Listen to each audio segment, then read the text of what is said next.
To UPSC BPSC academy. आज है 10 सितंबर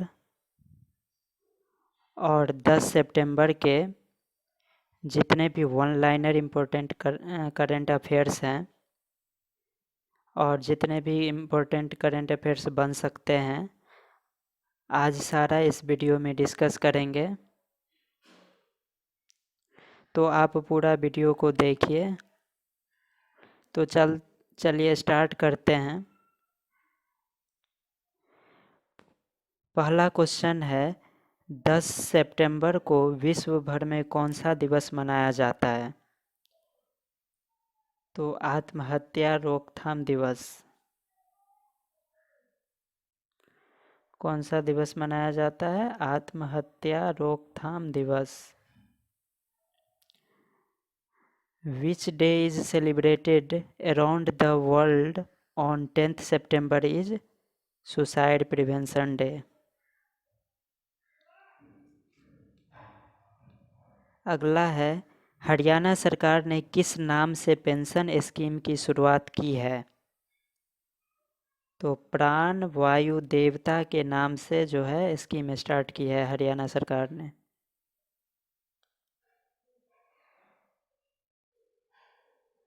In what name has the Haryana government started a pension scheme? A unique scheme has been started by the name प्राण वायु देवता।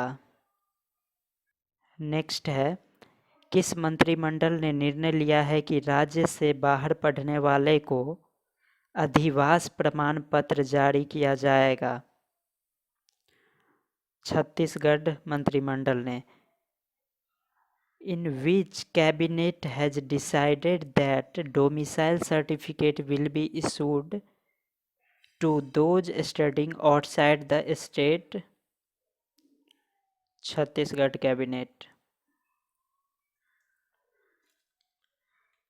सरकार ने किसे आयकर अपीलीय न्यायाधिकरण का कार्यवाहक अध्यक्ष नियुक्त किया है? जीएस पन्नू।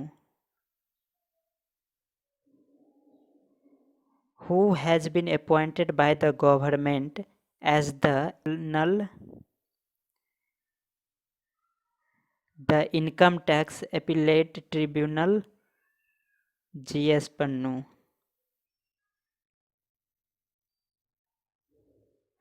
प्रधानमंत्री नरेंद्र मोदी ने 9 सितंबर को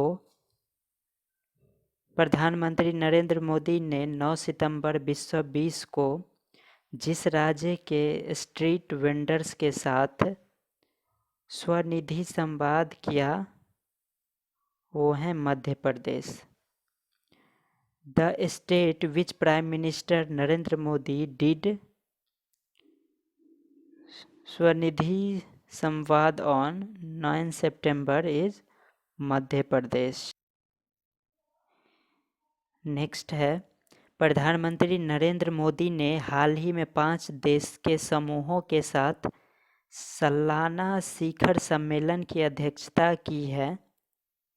वह समूह है BRICS. Prime minister Narendra Modi has recently chaired an annual summit with a group of 5 countries. That group is BRICS. Mexico की सुप्रीम कोर्ट ने हाल ही में किस राज्य में गर्भपात और को गैर आपराधिक घोषित कर दिया है? मेक्सिको की सुप्रीम कोर्ट ने हाल ही में किस राज्य में गर्भपात को गैर आपराधिक घोषित कर दिया है? कोहिला। कोहिला जो मेक्सिको की राज्य है उसमें मेक्सिको की सुप्रीम कोर्ट ने गर्भपात को गैर आपराधिक घोषित कर दिया है। Mexico supreme court has recently declared abortion illegal in which state? कोहुइला। Next है, हाल ही में जिस देश की सरकार ने सोशल मीडिया पर फर्जी सूचना और अफवाह फैलाने से लड़ने हेतु असोल चीनी या रियल शुगर नाम से एक अभियान शुरू किया है, वो है बांग्लादेश।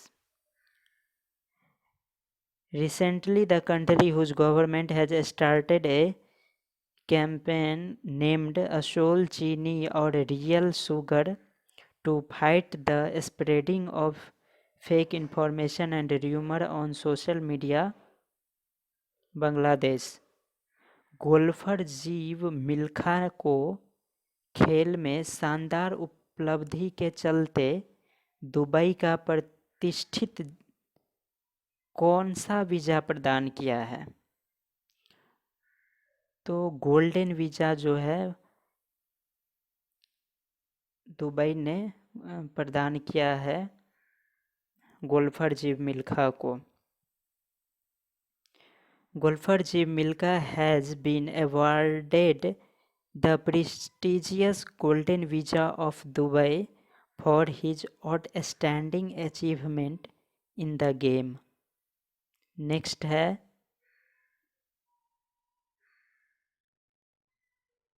नेक्स्ट है MSME कोड ऋण सहायता प्रदान करने और मजबूत करने के उद्देश्य से किसने एक समझौता ज्ञापन पर हस्ताक्षर किए हैं? HDFC बैंक और राष्ट्रीय लघु उद्योग निगम। HDFC Bank and National Small Industries Corporation have signed as MOU with an aim to provide and strengthen MSME code credit support.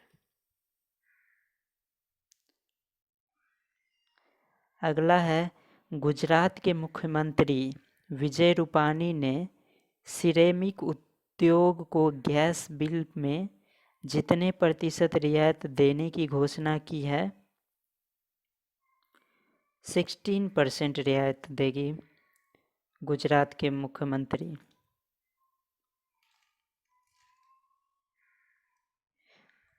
Gujarat Chief Minister Vijay Rupani has announced to give a much concession in gas bill to the ceramic industry as 16%. Next है केंद्रीय रक्षा मंत्री राजनाथ सिंह और परिवहन मंत्री नितिन गडकरी ने हाल ही में कहाँ पर इमरजेंसी लैंडिंग फील्ड की उद्घाटना की है? तो वो है राजस्थान के बड़मेर के गंधक बक्सर खंड में नेशनल हाईवे 925 पर। Union defence minister Rajnath Singh and transport minister Nitin Gadkari have recently inaugurated emergency landing field on National Highway 925 in गंधक Buxar section of Barmer, Rajasthan. Next है किस देश ने पनडुब्बी प्रक्षेपित बैलिस्टिक मिसाइल योनहाफ का सफल परीक्षण किया है? तो वो देश है दक्षिण Korea. Which country successfully test fired submarine launched ballistic missile योनहाफ? South Korea. नेक्स्ट है भारत ने किस देश के साथ पर्यावरण पर पहली उच्च स्तरीय वार्ता आयोजित की? तो वो है Japan. With which country India held the first high-level dialogue on environment? तो वो है जापान। अगला है लॉन्च पुस्तक गीता गोविंद जयदेव आज डिवाइन ओडिसी की लेखिका कौन है? तो वो हैं Utpal Banerjee. Who is the author of the launch book Gita Govind Jaidev as divine odyssey is Utpal Banerjee. Next है, कृषि मंत्री नरेंद्र सिंह तोमर के अनुसार केंद्र सरकार ने 5 वर्ष में सूक्ष्म सिंचाई के अंतर्गत जितने लाख हेक्टेयर भूमि कवर करने का लक्ष्य रखा है वो है 100 लाख हेक्टेयर। वो है 100 lakh hectare. According to Agriculture Minister Narendra Singh Tomar, the central government has set a target of covering as many lakh hectare of land under micro irrigation in 5 years. 100 lakh hectare.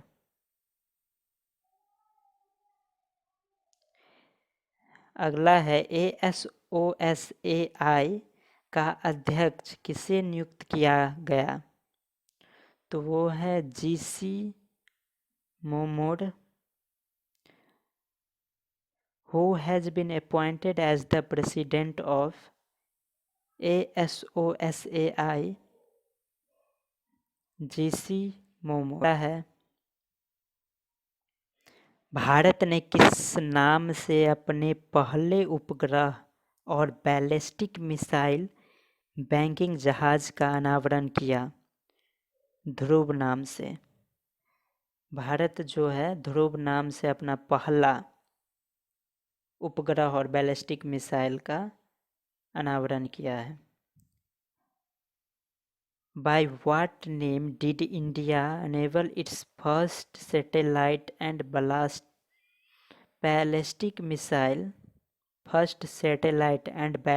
missile banking ship? That is Dhruv.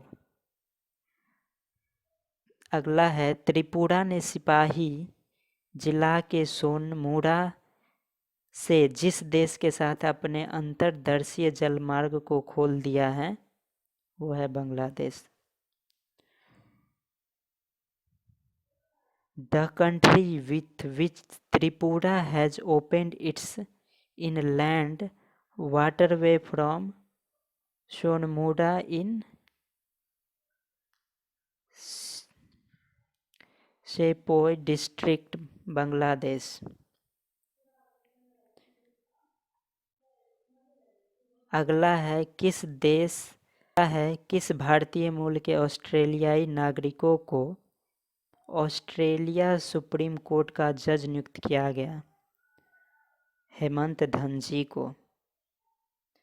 Which Indian origin Australian citizen has been appointed as a judge of the Supreme Court of Australia? Hemant. अगला है, केंद्र सरकार ने कितने करोड़ रुपए का कपड़ा उत्पादन लिंक्ड प्रोत्साहन योजना की मंजूरी दी? 10,638 करोड़ रुपया का। The central government has approved the textile production linked initiative scheme worth is 10,683 crores.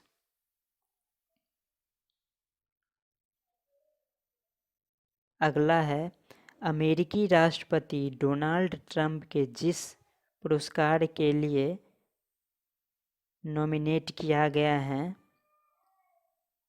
वो है नोबेल शांति पुरस्कार। The award for which US President Donald Trump has been nominated, Nobel Peace Prize. Next is, सुरक्षा cabinet समिति ने Airbus से कितने परिवहन विमानों की खरीद की मंजूरी दी है? 56 एयरबस की। Security Cabinet Committee approved the purchase of how many transport aircraft from Airbus? 56. EPFO ने पिछले वित्त वर्ष में जितने प्रतिशत ब्याज को 2 किस्तों में देने की घोषणा की है वो है 8.5%। EPFO has announced to pay the percentage of interest to installments in the last financial year is 8.5। अगला है BPCL के अध्यक्ष पद पर किसे नियुक्त किया गया? वो हैं Arun Kumar Singh. Arun Kumar Singh has been appointed as the chairman of BPCL। अगला है किसे राज्य निवेश एवं औद्योगिकी विकास निगम का नेशनल अवार्ड मिला? वो है रिको।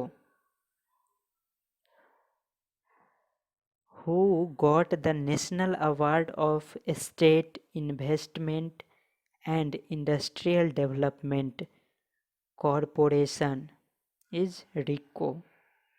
अगला है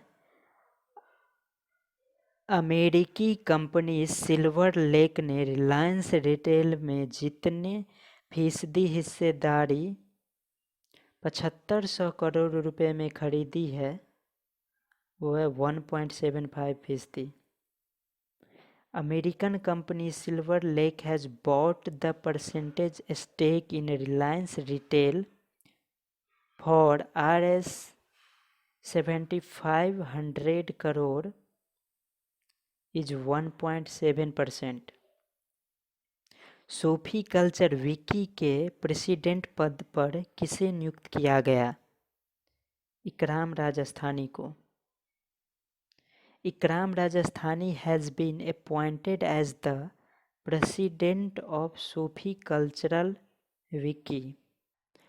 अगला है इंग्लैंड का जो खिलाड़ी ICC T20 बल्लेबाज की रैंकिंग में प्रथम पायदान पर पहुंच गया है वो है David Malan. The player of England who has reached the first position in the ranking of ICC T20 batsmen is David Malan। अगला है भारत किस वर्ष G20 शिखर सम्मेलन की मेजबानी करेगा? तो वो है 2023 में। 2023 में भारत G20 शिखर सम्मेलन का मेजबानी करेगा। In which year India will host the G20 Summit 2023? Bharat का सबसे ऊंचा एयर प्यूरिफायर टावर कहाँ स्थापित किया गया है? तो वो स्थापित किया गया है चंडीगढ़ में। Where was India tallest air purifier tower set up in? is Chandigarh. S&P ने भारत की GDP कितने प्रतिशत रहने का अनुमान लगाया? तो 9.50% का। What percentage of India GDP has been estimated by the S&P in the year is 9.50। अगला है किस बैंक ने MSME को ऋण सहायता प्रदान करने के लिए NSIC की समझौता किया है? वो है HDFC bank. HDFC Bank ties up with NSIC to provide loan assistance to MSMEs। अगला है, किस देश ने 21 देशों के साथ ब्राइट स्टार संयुक्त सैन्य अभ्यास की मेजबानी की? वो है मिस्र। Which country hosted the bright star joint military exercise with 20 countries? Is Egypt. अगला है, किस राज्य ने पेरियार की जयंती को सामाजिक न्याय दिवस के रूप में मनाने की घोषणा की? वह Tamil Nadu. Which state announced to celebrate Periyar's birth anniversary as Social Justice Day? इस तमिलनाडु। अगला है, किस कंपनी ने डंपरों में डीजल को एलएनजी से बदलने के लिए पायलट प्रोजेक्ट लॉन्च किया? वो है कोल India. Which company launched a pilot project to replace diesel with LNG in dumpers? Is Coal India. हाल ही में जिस भारतीय पूर्व क्रिकेटर ने फर्स्ट क्लास क्रिकेट खेलने एवं अन्य संन्यास को तोड़ने के लिए बीसीसीआई को चिट्ठी लिखी है, वो हैं Yuvraj Singh. Recently, the Indian former cricketer who has written a letter to BCCI to play first-class cricket and break his retirement is Yuvraj Singh. अगला है, टाटा AIA लाइफ ने किसे अपना ब्रांड एम्बेसडर नियुक्त किया? Neeraj Chopra. Neeraj Chopra appointed by Tata AIA life as its brand ambassador. So इस video को देखने के लिए बहुत बहुत धन्यवाद। और अगर आपने मेरे यूट्यूब चैनल को सब्सक्राइब नहीं किया है तो आप यूपीएससी बीपीएससी एकेडमी को सब्सक्राइब कर लें और बेल आइकन ज़रूर दबाएं।